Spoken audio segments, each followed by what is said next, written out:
FMCG sector ना बहुत बड़ा सेक्टर है, आपको पता है ना, हर घर में कितनी सारी चीज़ ज़रूरत पड़ती है इन चीज़ों की, तो इसमें बहुत सारी कंपनियाँ और बहुत बड़ा सेक्टर हमारे इकोनॉमी का एफएमसीजी सेक्टर है।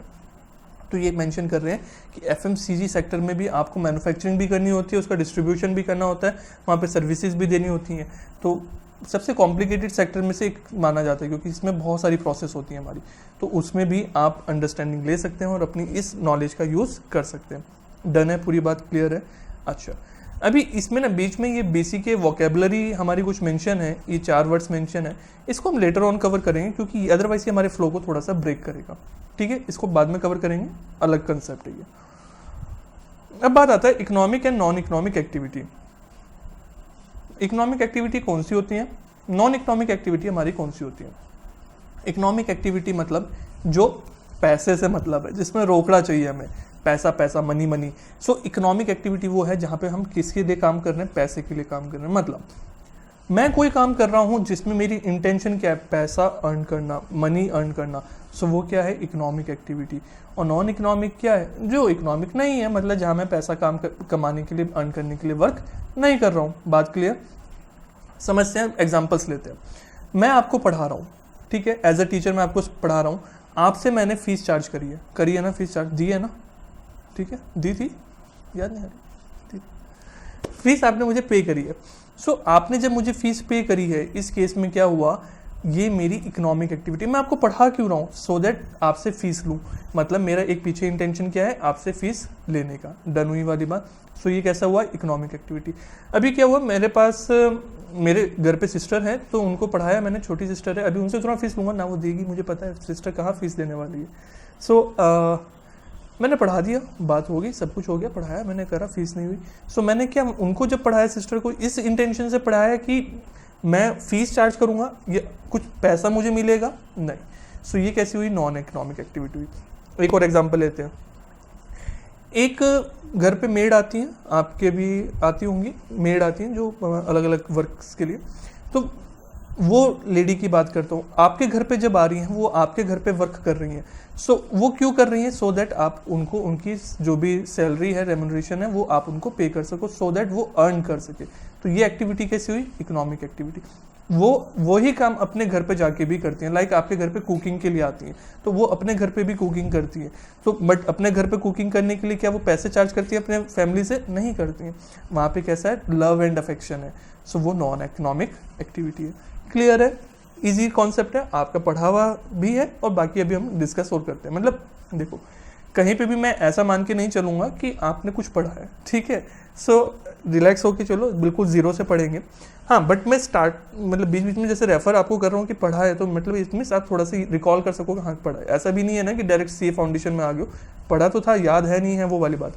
तो मैं थोड़ा सा आपको बता देता हूँ, बाकी ऐसा मत फील करना कि मैं आपको वो कवर नहीं करूँगा, हर एक पॉइंट पूरे डिटेल में कवर करके चलेंगे, ठीक है।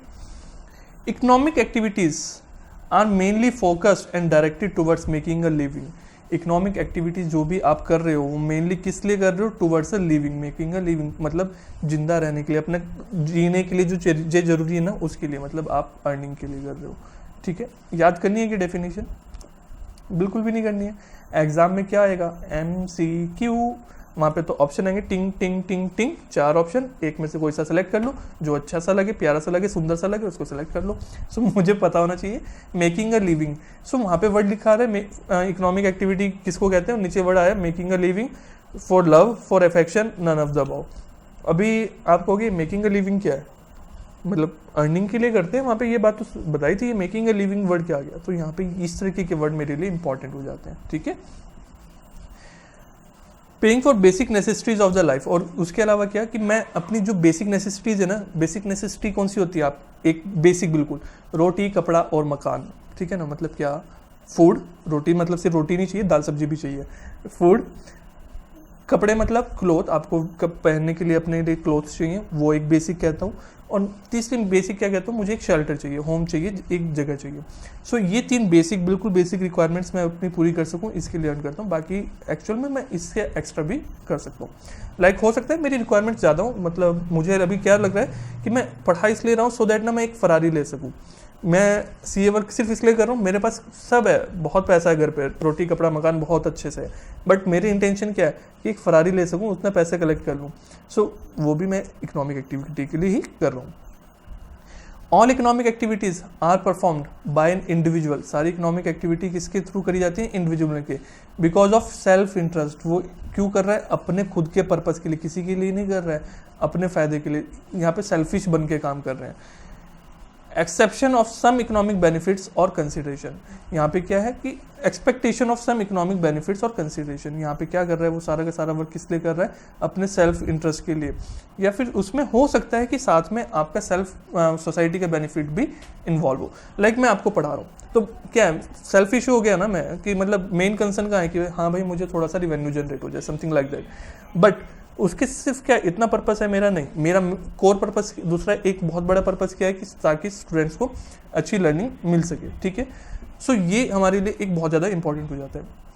बाकी वैसे जिनको मुझसे कांटेक्ट में रहते हैं, जो ऑफलाइन क्लासेस लेते हैं, उनको पता है कि क्या रीजंस है मैं जो टीचिंग कर रहा हूँ। सो ये एक साइड हॉबी कह सकते हो, एक पैशन कह सकते हो। बाकी मेन वर्क मेरा अपना सीए वर्क रहता है। So it's like that. The reach and range of each and every economic activity is always related to time. मतलब जितनी भी इकोनॉमिक एक्टिविटी होती है ना, वो हमेशा किससे रिलेटेड होती है? टाइम से रिलेटेड, मनी से रिलेटेड और मटेरियल रिसोर्स से रिलेटेड। मतलब जितना भी इकोनॉमिक एक्टिविटी की आप बात करोगे, वो हमेशा किससे बात करोगे? टाइम, मनी या फिर किसी मटेरियल रिसोर्स से regarding. Real motive of each and every economic activity is to earn और गेन समथिंग। मतलब मेरा हर किसी के बीच से कहीं ना कहीं कुछ ना कुछ फ़ायदा कमाने की इंटेंशन होती है। बात क्लियर है यहाँ तक? कोई दिक्कत तो नहीं? ओके, आराम से देखो। ये वाली जो लाइन थी ना, मतलब पहले वाली लाइन, ये एज सच इंपॉर्टेंट नहीं है, बट इसमें मैंने मेंशन करी है। सो आपको वहाँ पे कोई क्वेश्चन में, अगेन आई एम सेइंग, आपको याद करके ऐसा पैराग्राफ याद नहीं करना है, आपको समझना है। तो अभी पता है क्या होता है, ये एक तरह से तो सबसे ईजी सब्जेक्ट हो जाता है, और दूसरी तरफ ये सबसे मुश्किल सब्जेक्ट हो जाता है, क्योंकि ये इग्नोर हो जाता है और इसमें ये समझ में नहीं आता है कि मैं पढ़ूँ क्या। मतलब पूरा का पूरा पढ़ लिया है, समझ में आ गया, बट पढ़ूँ क्या, पेपर की प्रैक्टिस कैसे करूँ, तैयारी कैसे करूँ, वो हमारे लिए एक चैलेंज आ जाता है। वो प्रॉब्लम ये मैं आपको बताता रहूँगा ओवर द टाइम कैसे हमें उसको मैनेज करना है। डन है? पूरी बात क्लियर है? सो यहाँ पे जो हमारे लिए इंपॉर्टेंट आए अभी तक क्या बात हुई कि इकोनॉमिक एक्टिविटी होती है जहाँ पे मैं किस लिए कर रहा हूँ? Making a living. अंडरलाइन कर लो मेकिंग अ लिविंग को, क्योंकि ये वर्ड मुझे थोड़ा सा इंपॉर्टेंट है। और फिर सो दैट मैं अपने जितने भी खर्चे हैं वो सारे पूरे कर सकूँ। यहाँ पे मेरे लिए सेल्फ इंटरेस्ट इंपॉर्टेंट होता है। सेल्फ इंटरेस्ट को क्या करो? अंडरलाइन कर दो, सेल्फ इंटरेस्ट। ठीक है, सो सेल्फ इंटरेस्ट मेरे लिए इंपॉर्टेंट है। और फिर मैं क्यों कर रहा हूँ? अर्न और गेन समथिंग, कुछ ना कुछ अर्न करने के लिए मैं कर रहा हूँ। ये पता है क्या, मैंने इतने ज़्यादा हाईलाइट नहीं करा है।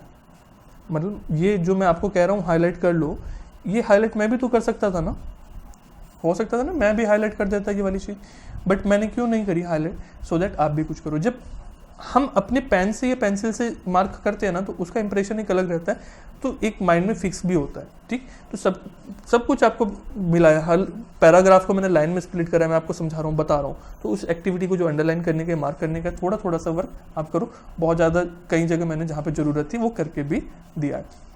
अभी एट मोमेंट आपके साथ हो सकता है कि बुक आपके पास अवेलेबल फिजिकली है या नहीं है, आपने किस तरह से ऑप्ट किया था, वो मैटर कर सकता है। अगर आपके पास फिजिकली नहीं है तो आप क्या कर सकते हैं? आईसीए का स्टडी मटेरियल भी फॉलो कर सकते हैं, उसमें भी आपको कंटेंट सब मिल जाएगा। कंटेंट मैंने वहीं से मतलब उसको लैंग्वेज को थोड़ा मॉडिफाई करके कंटेंट की लैंग्वेज कहीं ना कहीं वही रखी है मैंने। रीज़न बीइंग उसको ईजी किया है, सब कुछ किया है, मैं मतलब पूरा रिफॉर्मेटिंग किया है, सब कुछ किया है, बट मेन कंटेंट मैंने वही रखा है। उसका रीज़न क्या है? वहाँ पे एग्जाम में जो क्वेश्चंस आएंगे उसी लैंग्वेज से आएंगे। ठीक है, सो क्वेश्चंस के लिए ऐसा ना हो कि मैं बिल्कुल ही अपनी तरफ से कर देता हूँ। बहुत सारे ऑथर क्या करते हैं, कंप्लीटली बुक 100% अपनी लैंग्वेज में लिख देते हैं। नहीं, वो करने से क्या होगा, आप इजी, बहुत ज़्यादा इजी हो जाएगा, तो आप मेरी लैंग्वेज को समझेंगे।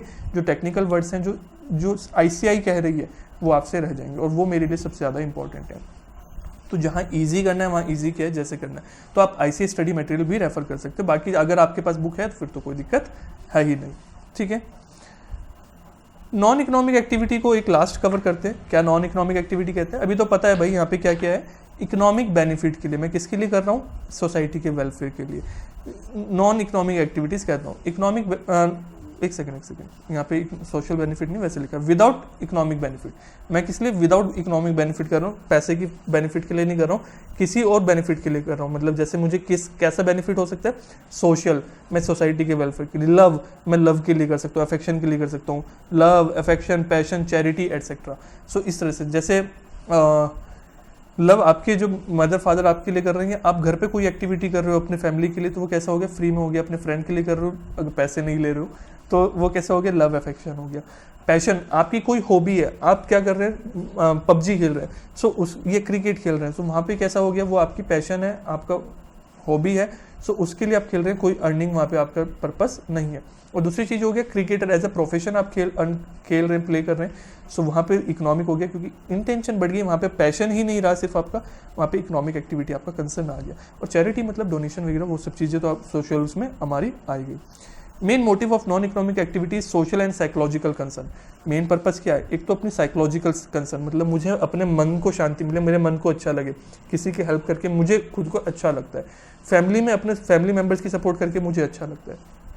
या फिर सोशल मतलब सिर्फ सोसाइटी नहीं होता है, सोशल मतलब मैं अपनी फैमिली के को भी सोशल उसमें कहता हूँ। डोमेस्टिक सोशल अलग आ जाता है थोड़ा सा, बट स्टिल मैं इसको कवर कर सकता हूँ कि फैमिली में, फ्रेंड सर्कल में सबको, तो ये भी सोशल एक्टिविटीज़ में कवर हो जाता है। डन है? यहाँ तक क्लियर है पूरी तरह से? ओके, तो अभी इतना रखते हैं। फिर नेक्स्ट में हम क्या देखेंगे? डिफरेंसेस देख लेते हैं कि दोनों के बीच में क्या डिफरेंसेस है। सिंपल है, आप रीड करोगे आपको भी क्लियर हो जाएगा, क्योंकि कंसेप्चुअली मैंने बता दिया। फिर आगे हमारे पास यहाँ से नया टॉपिक स्टार्ट हो जाएंगे, ठीक है। यहाँ से जो चीज़ें स्टार्ट होंगी वो हमारे लिए बिल्कुल डिफरेंट हो जाएंगी। ये थोड़ा सा हमारे 11th-12th का पार्ट था। चलिए, टेक केयर, बाय बाय।